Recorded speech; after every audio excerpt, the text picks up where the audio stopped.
Hello and welcome to Luisa TV. Life is bizarre and miraculous, and our perception on reality can change instantly. We often think that we have all the time in the world, and I've learned with love and so too death that it does not fit into our scheduling calendar. We can't reschedule it, and it doesn't and never fits in with our diary plans. The reason I'm talking about this is because my mother had a heart attack 2 weeks ago and very suddenly and unexpectedly died. Grief is different for everyone. There are no manuals, there are no rules, and there is no time frame. And the reason I'd like to share this episode with you today is so that my own journey to healing through grief may in some way assist you or enable you on your own path to healing through grief. I often wonder if it's easier for those left behind to have a long, slow death, so you could say your goodbyes, you could say, I love you, you can fix the hurts and the pain and the things that were never said. But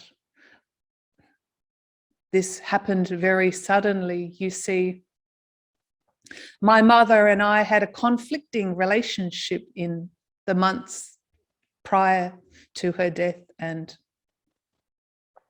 I hadn't told her I loved her for many months. And I realize now we had a great relationship. I just never knew it. And when I heard of her passing, I cried out and I said, please forgive me for not saying I love you. And she was there. I felt her. It was definitely her. And she conveyed telepathically the message to me that she knew that I loved her, and there was no need for forgiveness. The only person I needed to forgive was myself. Death is the duality of life. Without death, we couldn't appreciate life. Without sickness, we couldn't appreciate health. Without heartbreak, we couldn't appreciate true love. Without suffering, we wouldn't know what joy is.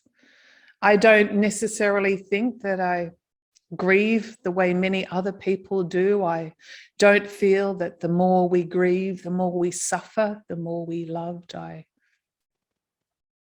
absolutely do believe, with all my hundreds of interviews of near-death experiences who have died and returned back to the physical realm, and my own personal experiences with the non-physical realms and non-physical dimensions, that when a person's body physically dies, consciousness does not end. Consciousness continues after the death of the physical body.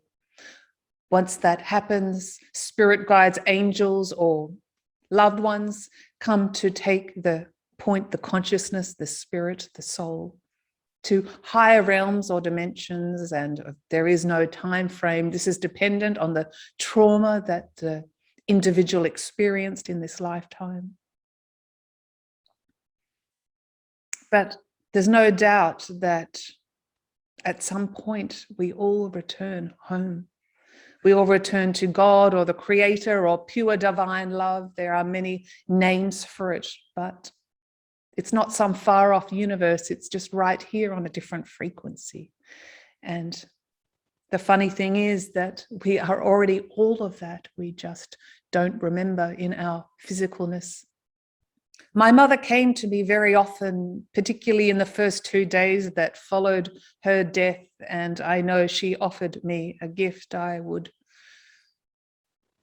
lie in my bed in the dark and I could feel her presence so strongly. It was not only her though, it felt like a collection of energies, as if there was no separation between energies or points of consciousness in the non-physical realm. She seemed intertwined. And her blessing, her gift to me was energy. I was grieving, but I could feel all over my body these tingling sparkles, stars inside my body and around my body, almost a meter around my body. And I would just lie there in the dark for hours experiencing this. And I thanked her. All I can describe it as an energetic upgrade. I don't know exactly how that will manifest or unfold. I'm still processing it myself. But I know this was her final parting gift to me. It's as if the cells or the DNA of my body is changing and evolving, and I'm most certainly definitely a new, different version of Luisa. This may sound strange. Well, everything sounds strange on Passion Harvest, but this is my absolute truth. But still, I experienced grief. It was brutal the first week, absolutely brutal. I remember waking up in the morning and wishing it was nighttime again so I didn't have to feel. But I also knew that this was an opportunity for growth. I also knew that I had to embody and experience the grief and the sorrow and the suffering, however and whenever that came, because by pushing it away, it would never leave. I knew that I had to allow the grief to flood through me and through my thoughts and emotions and my body. And then I knew it would dissipate. As I said, there is no time frame, but I knew this to be the case. So the first week after my mother's death, she came to me quite often and she offered me several messages. The first one was that there is no doubt that she was in a much better place and she was on her way to transition home. She was experiencing the most peace and the most love she had ever experienced, and nothing like that could be imagined in her human experience. She also conveyed very clearly, telepathically to me, that she chose her point of death. We all choose our point of death before birth. We don't necessarily know this on a conscious level. And not only that, within pure divine timing, it was conveyed that everything happens in divine timing. And in the angelic realms, when a person transitions, the ones that are left behind all have an opportunity to recycle the experience, to transform suffering into growth. It was also conveyed to me that life is a blessing and life is a joy, and we choose our own thoughts, we choose our own joys, and we choose our own sorrows.